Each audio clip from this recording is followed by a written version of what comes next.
தமிழ்நாட்டில் அமலாக்கத்துறை பதிவு செய்திருக்கூடிய வழக்குகள் குறித்து ஆலோசனை மேற்கொள்வதற்காக அமலாக்கத்துறையின் தலைமை இயக்குநர் விரைவில் தமிழ்நாடு வர இருப்பதாக அண்மை தகவல் கிடைத்திருக்கிறது. விவரங்களோடு நிகழ்ச்சியுடைய சிறப்பு செய்தியாளர் கோகுல், இவருடைய வருகை எந்த அளவுக்கு முக்கியத்துவம், ஏன் முக்கியத்துவம் பெறுது? அமலாக்கத்துறையுடைய தலைமை இயக்குநர் ராகுல் நவீன் சென்னை வர இருக்கிறார். தமிழ்நாட்டில் அமலாக்கத்துறை தொடர்பான வழக்குகள் குறித்து அதிகாரிகளோடு அவர் ஆலோசனை நடத்த இருக்கார். அமலாக்கத்துறை தொடர்பான வழக்குகள், குற்றப்பத்திரிகை தாக்கல் செய்வது உள்ளிட்டவை 2 ஆண்டுகளுக்குள் முடிக்க வேண்டும் என அனைத்து அதிகாரிகளுக்கும் ஏற்கனவே உத்தரவிடப்பட்டிருக்கிறது. 4 முதல் 5 ஆண்டுகளுக்கு மேலாக வழக்குகள் இருப்பதாக கூறி இந்த நிதியாண்டில் 500 வழக்குகள் தொடர்பாக குற்றப்பத்திரிகை மற்றும் நீதி விசாரணை முடிக்க திட்டமிட்டிருப்பதாகவும் தெரிவிக்கப்பட்டிருக்கிறது. மிக முக்கிய வழக்குகளை உடனடியாக விசாரணை செய்து நடவடிக்கை மேற்கொள்ள வேண்டும் என்றும் 2 நாட்களுக்கு முன்பு கவுஹாத்தில் நடந்த ஆலோசனை கூட்டத்தில் அமலாக்கத்துறை இயக்குநர் ராகுல் நவீன் தெரிவித்திருந்தார்.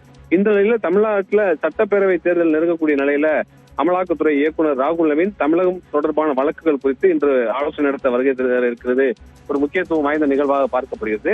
சட்டமன்ற தேர்தல் நடைபெறக்கூடிய நிலையில் அமலாக்கத்துறை இது போன்ற வழக்குகளை கையில் எடுத்து ஏற்கனவே தற்போது இருக்கக்கூடிய அமைச்சர்கள் மீதெல்லாம் அமலாக்கத்துறை வழக்குகள் நிலுவையில் இருக்கக்கூடிய நிலையில இந்த விசாரணையை தீவிரப்படுத்த இருப்பது அரசியலில் ஒரு முக்கியமான நிகழ்வாக பார்க்கப்படுகிறது.